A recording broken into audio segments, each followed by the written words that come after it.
You're awesome, dude. You got it. It's easy whenever you have someone to go off of, Welcome back to Faith Family Fishing, where everybody has a story, everybody has a fishing story. We also wanted to shout out to our restaurant of Taste of China over in the Kroger's parking lot. We like it. We know you will too. Welcome, Jason. How you doing? So absolutely, you're here with our one viewer. So we're getting off. So tell us about yourself, Slayton Fabrication. So back in what was it, 2011, I said the heck with school. I'm just going to start my own company and see what happens. I've been doing it ever since. We do anything from oil and gas industries as our main thing, but we can also do pipe fences, driveway gates, steel targets. You name it. If it's out of metal, we can build it. If it's metal, you could do it. We'll put the website down here and let people come find you. Okay. Because I know that's always a need. Yeah. So you and our technical guy go way back. I couldn't do this without RJ. Shout out to RJ. So like many other people that's been before you on this podcast, you were born at an early age. If you watch the first episode, you'll get that joke. From what I have seen, I'm part of the views that you have. Oh, okay. Thank you. Yeah, I have noticed. All right, I'm the first young guy on the channel, so we'll see what happens with that. So it might not be as wise as the elders, but awesome. Well, Aaron's kind of young. Yeah. Aaron was kind of young, and so you and RJ go back, but you're a hometown boy. You are from Montgomery, right? Yes. Okay. From Montgomery. Went to high school, all the grade schools here. Then went to Tyler. Carried on, through college over there, and just kind of somehow ended up doing my own thing. Quitting school and bought some tools and figured it out. And just did it. So what was Montgomery like before we get into that? So what was I moved from Mont Bellevue, and even now it's grown. And I've lived all over the country. Right. So when you grew up, what was Montgomery like? There was no such thing as Walmart. Brookshire Brothers was even here at that time. I remember my mom, she had to really get a whole list together of, hey, I'm going to Connor, I'm going to Walmart. Like, I can't forget anything while I'm out because, it's a 35, 40-minute drive going all the way there from where we live. Right. If there was something that was forgotten, it wasn't a good day. You weren't getting it. So you've seen it explode. Oh, yeah. It is quite developed since the last time I was. Now, but even then, I think this is just as much as we do a fishing tagline. My other hobby is golf. Okay. I love golf. Yeah. Not very good, but I mean I love golf, and my daughter's better than me, and she's just turned 13. So she's like 200 off the tee when she's hitting her driver. Nice. A little 220, but Montgomery has always had a good golf team. It's had fantastic golf and tennis. Yeah. And now bass fishing. Yes. We didn't have that when I was in high school. No, me either, right? Where was that? Where was that? So that's exactly right. So Montgomery is just this little, like you said, tennis, golf, bass fishing. It was things have really, now it's growing up. Oh yeah. So you left Tyler, and obviously you're good with your hands. I try. We left Tyler. I came here. I think I built a shop. Actually built it, starting off behind my parents' house. I built a shop out there. Started progressing. Started getting more work, and was able to grow into a bigger shop. And I was there for quite some time. And then now I'm actually currently trying to get into an even bigger shop, but with that, I'm going to try to sell the house, sell everything I have, and just fully invest into the shop itself to where it's just going all in. All in. So, now, are you going to do one of those cool things where you live above the shop? Big barnuminium. I haven't decided if I'm going to live that close or not, because it gets pretty loud. Yeah. Grinders and hammering and forklifts and Are you married yet? So, no, I am not. Okay, so you have choices. See, I would never have that choice. Yeah. No, I took that road once. Okay. And yeah, so I have 2 kids. Okay. Both girls. They are 8 and 10, Riley and Emery. Okay.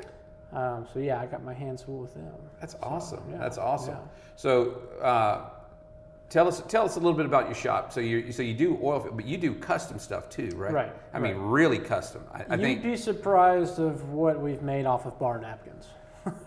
You know, we get people that call us and they're like, "Hey man, I have this idea. What can I do?" I was like, "Just come up with something. Write something down.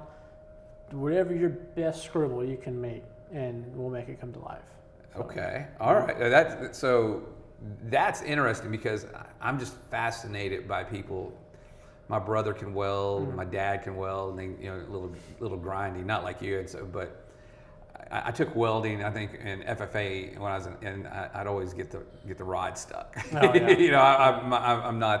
I'm not that good. Designing now. I can come up with some ideas. Yeah. So I'm just fascinated that you can do those sort of things. I think you have an example of some of the. Yeah, so we actually recently just purchased a fiber laser. So I did make you some goodies here. Oh, everybody, you've got to see this. So from the small type coaster right here, everybody check this out. You could have one of these in your living room up to the larger one. And you got the actual logo. Oh yeah. Oh, that's awesome. And my favorite, go big, go home. There you go. Right here, right? So this is the type of stuff, and hopefully you can see, he's got the rod, the spin cast rod right in here, with it. So this is awesome. Mm-hmm. Thank you. Oh yeah. So much. This is.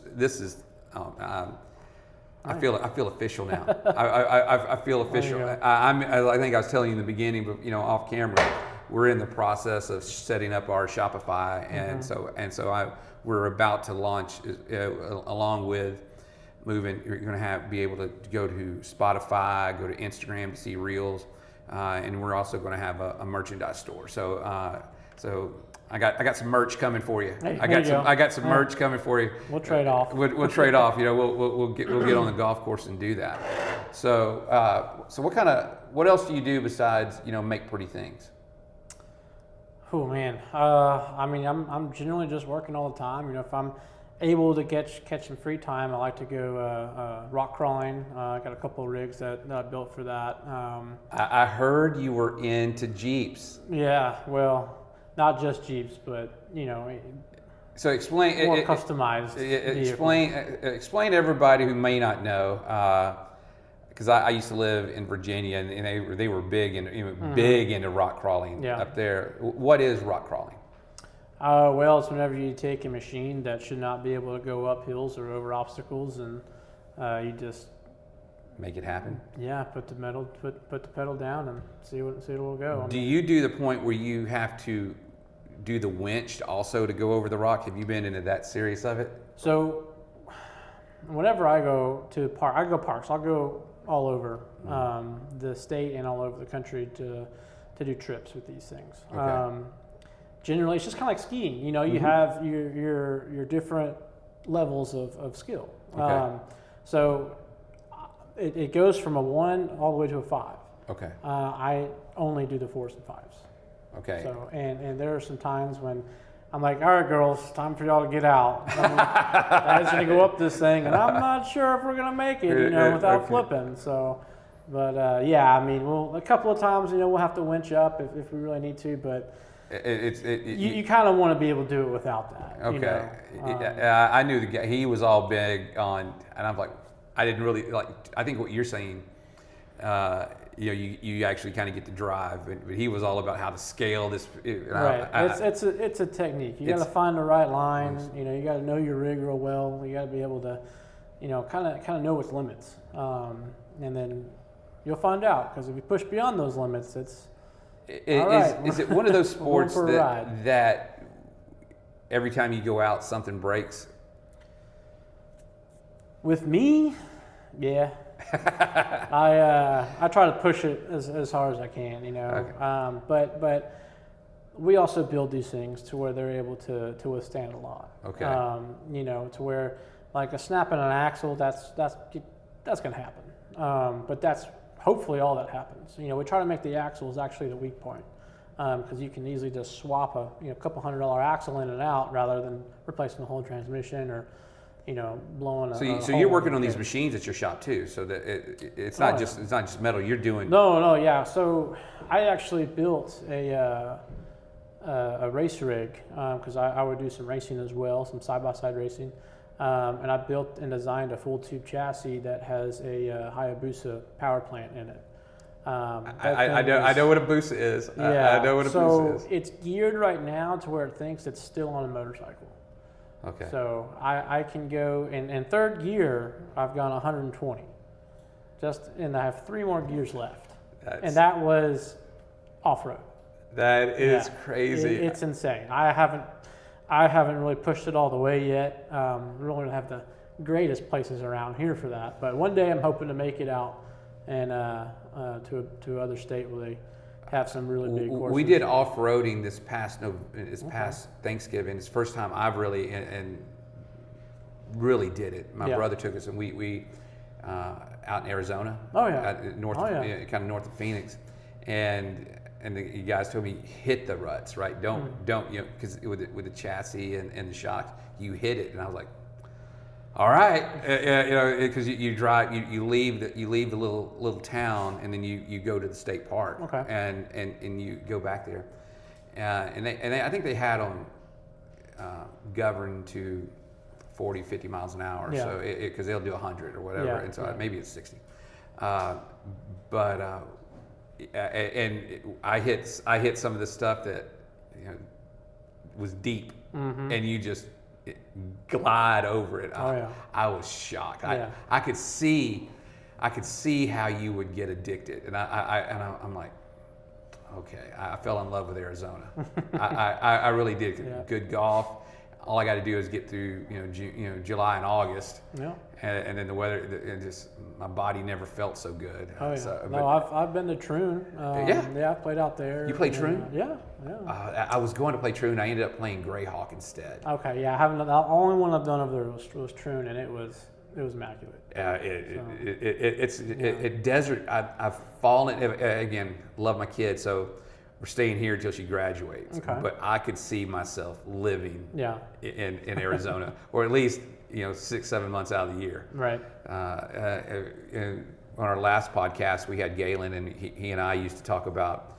He had a motorhome, and I was like, I could see myself when I retire, just go and play golf there in the winter, and then go north in the summer. And so, right, anything to beat the heat from here. That's exactly right. That's exactly right. So back to so y'all actually build. So it's not just fabrication and pipe and this. You actually work on these UTVs, Jeeps, and other things. We can. You can. We really just do it personally. Oh, okay. All right. But I mean, there's really no limitations to what we've done. So I actually started out before I started my company. I worked at this UTV off-road parts place in Tyler. Okay. We actually did a lot of groundbreaking things. It was just me and a couple of guys. We had a guy that he was a professional X Games athlete. He did four-wheelers and snowmobiles. He came and he had an idea of wanting to backflip a Razor, and it's crazy. We ended up making it happen for him, and we were the first people in the world to do a true vehicle backflip. And we would travel around the world doing some shows. Then we had another customer that he wanted a Pikes Peak build. Okay. So he already had the car mostly done. We put our hand in a little bit, but he ended up making world records with that car going up Pikes Peak International Hill Climb. So we started out doing a lot of that. I raced as well while working on these machines. It got to a point where somehow, some way, Discovery Channel actually found out about this tiny little shop in Tyler, Texas, and they came out and did a pilot. Okay. They shot a pilot and was like interested in, making it a TV show. Really? Well, we asked, who else are y'all doing this for? Oh, there's this one car shop in Dallas. They just restore cars. I'm like, man, there's already so many of those. Surely they're going to pick us, right? Well, that ended up being Gas Monkey Garage. So your competitor was Gas Monkey. Yeah. We kind of missed that one, that mark a little bit, but it's just that's how life goes. But that's kind of cool. Like I mean, to be neck and neck with Gas Monkey, right? That is pretty cool. So you learned, I guess, working at this shop. This is where you kind of master your trade. Right. That's where I learned a lot. I had a guy that was a mentor of mine. I actually, we kind of all lived together on a big compound, and all we were doing was working on stuff or welding stuff or creating new stuff. And he taught me almost everything I know. And then I was able to just keep on progressing from there, do more machines, figure out different types of welding techniques, and then now it was like, all right, what can I do for people to buy and purchase and have faith in me to build something for them? We had a customer that at that UTV shop, he was like, man, y'all do this, can y'all build oil field stuff? I'm like, well, I guess we could. We've never really done it before. We like this, it's cool. I said, well, let me send you some stuff. So we actually started building oil field stuff with that.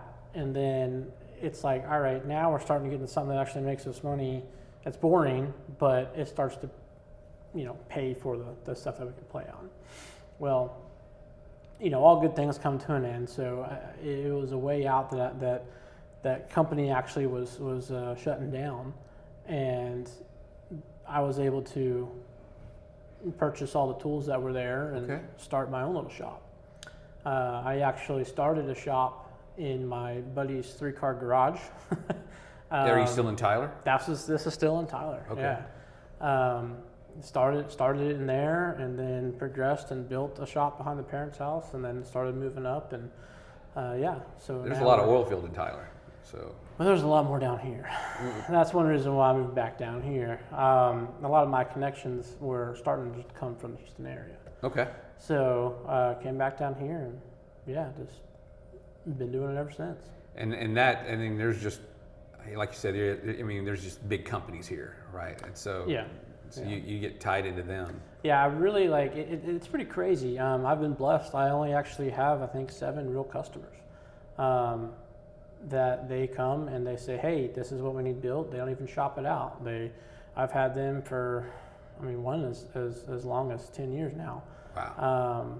Where we need this built, and we've been doing it ever since. So do you think a lot of that, obviously there's no doubt you have quality. Right. But do you think it's I think the trust that you build, the relationship building that you've done. Well, that's what saves us, because we are a small shop. So everything that we build, the quality has to be there. Mm-hmm. We have to meet these deadlines. There is no, we're a little late on that, or we missed that. We can't afford that. Whenever anything that leaves our shop, it's got to be top notch, and that's why we still have these customers, is because they know, hey, they're going to get it done. They're going to get it done in time, and it's going to be done right. And if something ever were to happen, they pick up the phone and they're talking to me. They're not talking to, someone who has to clarify something with the boss and then ask that. They're directly. They've got that hotline right to you. Right. So I think I think you have a lot to tell people, that not only it's just hard work, but that accountability, and I think accountability as a leader, because you've got to inspire your team to there is no failure. Right. So. Yeah, and that's one thing that I've definitely have learned is it's not just me worrying about, hey, am I going to be able to eat dinner tonight? It's I need to make sure my guys and all their families can eat dinner as well as me.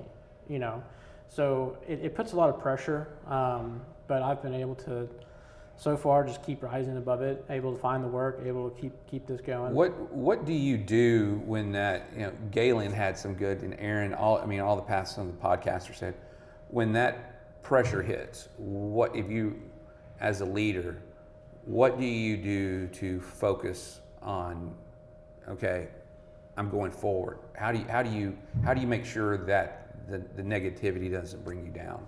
Do you have a trick? Pray. Okay. Ask for guidance. I've been able to handle quite a bit of pressure.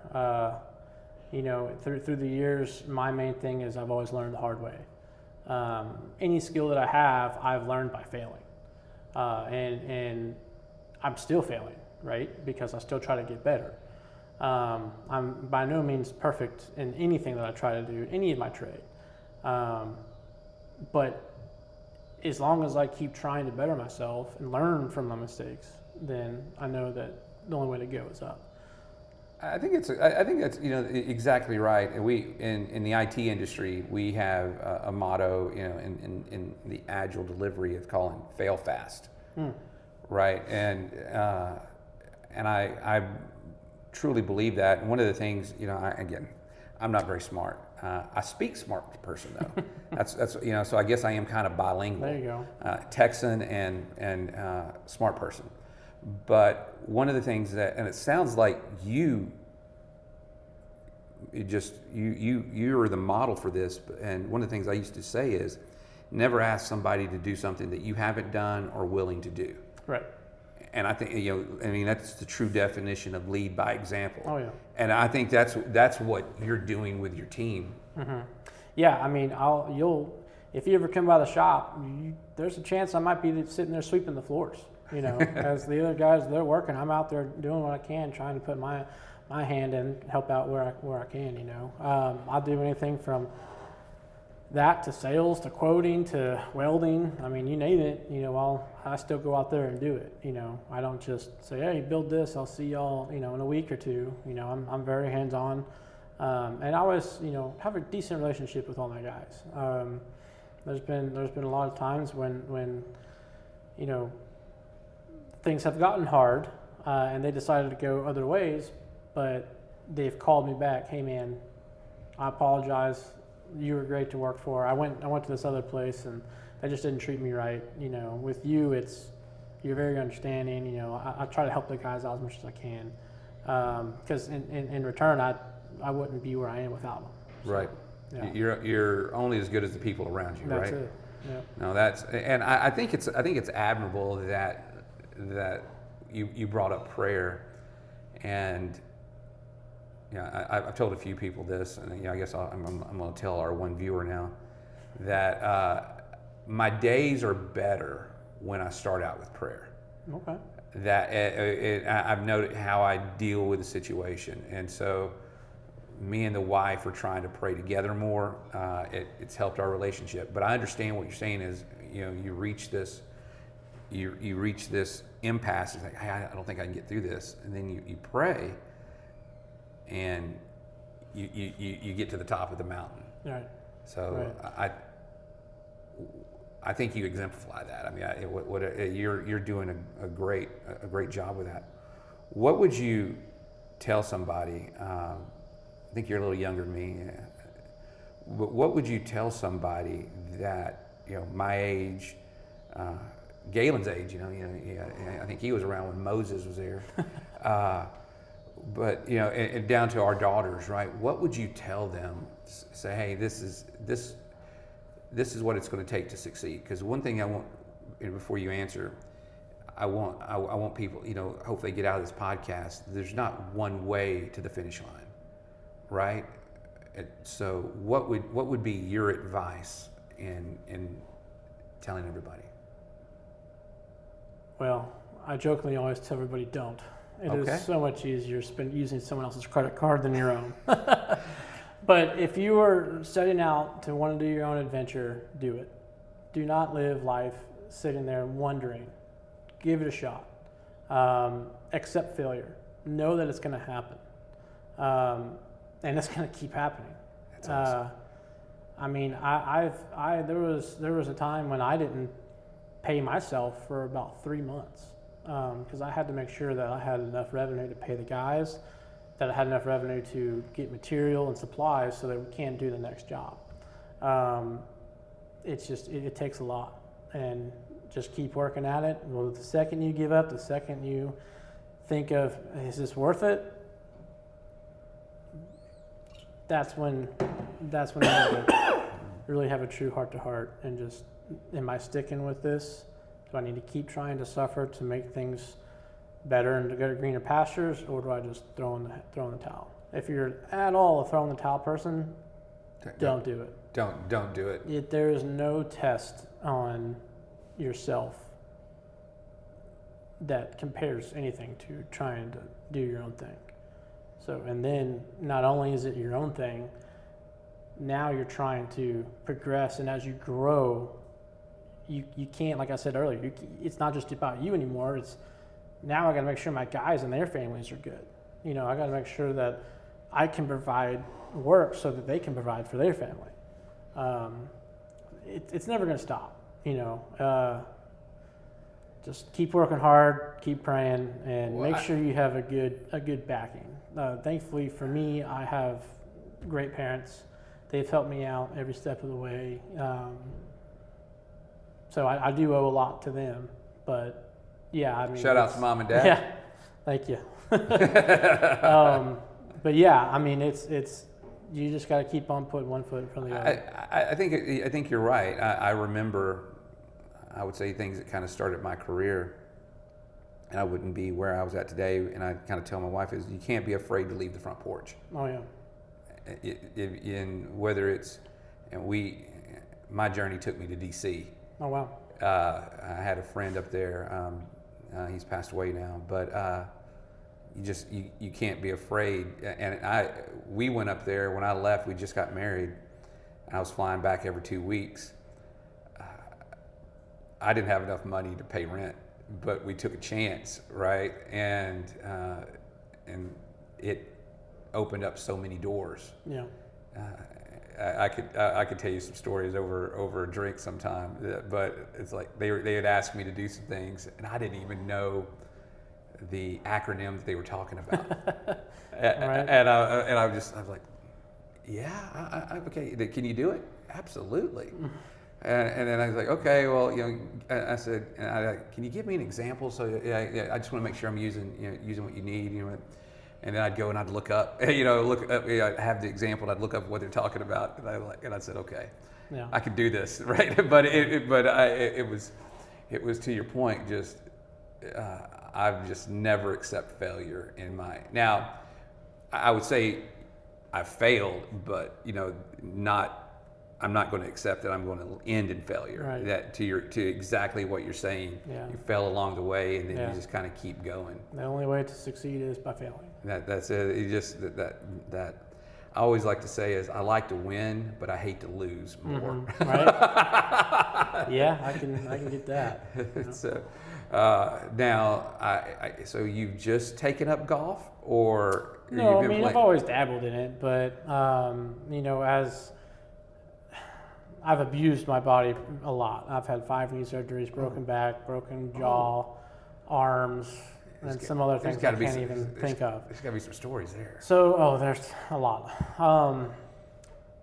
Golf is kind of like the only thing that, all right, this is easy on me. So, I mean, do I wake up stiff and sore in the morning? Yeah, but hopefully the more I play, the more I'm able to be active.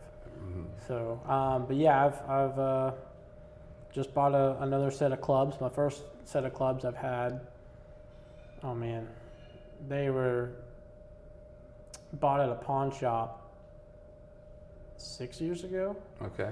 So I think my driver broke, and that's when I was like, all right, this is fine time for me to finally go, but to go get a new set. What do you got? Oh, now I have the Callaway set. You have Callaway?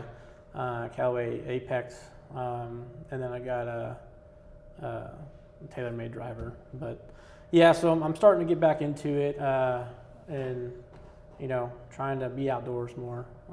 Kids are going back to school now, so now it's like, well, while they're at school, then if I do have some free time, I want to go try this and lose some weight in the meantime. Oh no, that's we try to. So my daughter's in it. We try to walk because in her tournament she has to walk even when we play. The only thing I could probably tell you, anything about golf, I could show you a chip and drill that a PGA buddy of mine showed me. But name your putter. You got to name your putter. I'm gonna start a trend here on YouTube, and name your putter, and because then once you're that solid team, and so I think I've had my putter since my daughter, the year right before my daughter was born, I bought a Scotty Cameron. That's the only club that stuck with me, and I recently, and so I named it. So it was a black Scotty Cameron. I named it the Black Knight. There you go. And so and then I put it in timeout. Things weren't happening. I put it in timeout, and I bought another Scotty. And I named it Excalibur. So you see, I got a theme. Gotcha, I got a theme going. And so my daughter was having problems right out here on the green. The viewers can see. She was having problems putting. So I said, "Here, use this one." And I gave her Excalibur. And it took me like a month or so to get comfortable with it. It's a new club. 30 minutes. She's drilling putts from 20 foot. I mean, it was like it was really like pulling the sword from the stone. They were meant together. So I pulled the Black Knight back out, and then it got tired of being in timeout. Then I started putting well with it again. So we're hooked up again. So nice. I'm hopefully I know a club fitter that I'm gonna try to get on the podcast. That he kind of what you do just fascinates me. What he does fascinates me. So that's where he got me fitted. So I'm a Titleist. I'm all mixed bag. Titleist, irons, and I think I have one Titleist driver and two Callaways. I got a 5 and a 7, and I'm getting old, and so I think I'm gonna get a 9 wood. I've got an extra spot in my bag. There you go. I'm gonna go like Freddie Couples, and I'm gonna put a 9 in there. So that's. I think golf, kind of like fishing. I love, between golf and fishing, but I think I used to be big into martial arts, just really big. And I think what golf does, I think it's the closest thing to a martial discipline. That if you really want to do it right, because you've got to keep your mind right. You've got to. It's not just about strength, because if you get mad, I mean, we all get mad out there, right? And the other thing that I think is just really great about it is you've got to be humble. You're nice to you're nice to your competitor. It's really, and that's one of the things why I'm glad my daughter picked it up. It was the last thing that we tried all these other sports, and she has dyslexia, and so it's more than just seeing the words. There's a short-term memory issue. So she's like, I got to throw the ball to this space. So she kind of hesitates. But with golf, it's just repetition.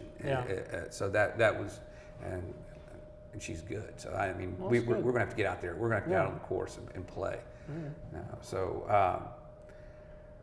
now we're at this point.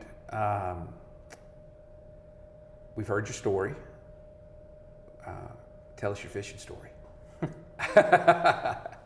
Yeah, I got quite a bit of them. Good. All right. I think the funniest one, though. All right. Me and my buddy, we were out fishing.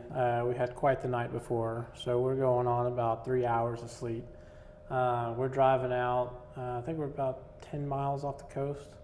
And so you're a saltwater guy? Oh yeah.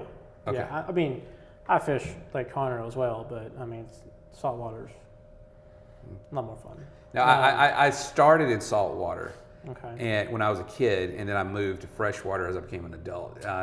So I've caught. It's more convenient where we live to just to Lake Conroe, But so we're out there on the boat, and all of a sudden my line goes off, and so I'm reeling this thing in, and I'm fighting it for about 45 minutes, and finally it comes up, and it's a big spinner shark. We didn't actually have a full tape measure, but the picture that I had, we kind of like judged it off of the boat. And it was just over 6 foot. I mean, it was a very big one. And we're sitting there, I'm about to, get the hook out of its mouth. And as it's there, the shark kicks its back fin up so hard it hit my buddy in the face, and it made the biggest slap sound you can imagine. I mean, he just got tail whipped by that shark so bad.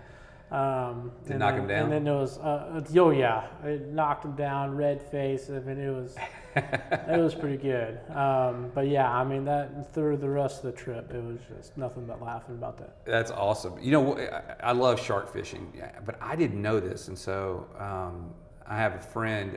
He builds houses now, but he used to be a guide off of Corpus, and one of the things with he likes to eat mako sharks, him and his wife, and it has to do with, you know, most sharks, with the way their urinary tract is, it just kind of goes through the skin. Right. But makos, apparently, according is, they have a separate, it kind of goes out the normal, kind of a normal, and so it doesn't affect the meat. And so apparently, he swears at this. So now it's on my bucket list of fish to catch. Right. Is it tastes like lobster? Huh. Okay. And his wife swears about it. So it's not just a fishing story he tells. He goes, oh, ask his wife. And so she's like, oh yeah. She goes, it's my favorite. So now, because one thing I teach my daughter is, you know, we never kill anything, you know, like fishing, catch and release. But we never kill anything unless we're going to eat it. Right. And she's all on board with that. So now makos, I have got to go try this. Yeah. Wow. Not only would it be fun to catch, but I now want to eat it. Yeah, I'm interested. Let me know how that turns out. Yeah. I'll have, you know, I'm a big green egg guy. Okay. So we'll cook it a couple different ways. Okay. You know, it'll be awesome. Yeah. One way or another, we'll make it. It'll be good. We'll be good, and then we'll have some. I have a specialty that I cook. It's beef ribs. Okay.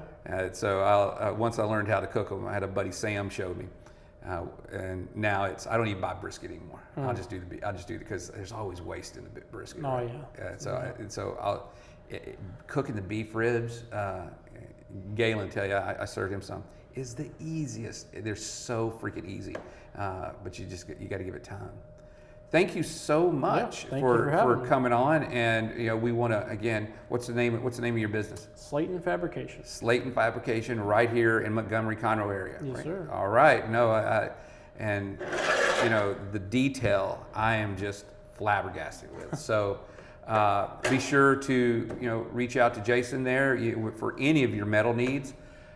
Like and subscribe. Again, we've got a merch store coming soon. We're going to be on Spotify, Instagram, and X as we kind of build up what we go. And thank you to RJ for putting this together. Oh yeah. I want you to come back. Let's if we get this thing sure. come back, and you kind of know what it's about now. Oh yeah. I'll bring you some more goodies and take whatever you got for me next time. Oh yeah. We're going to have some goodies, and I'm going to treat you to a barbecue. Hey, we'll do that. All right. Have a good night, everybody. All right. Thanks.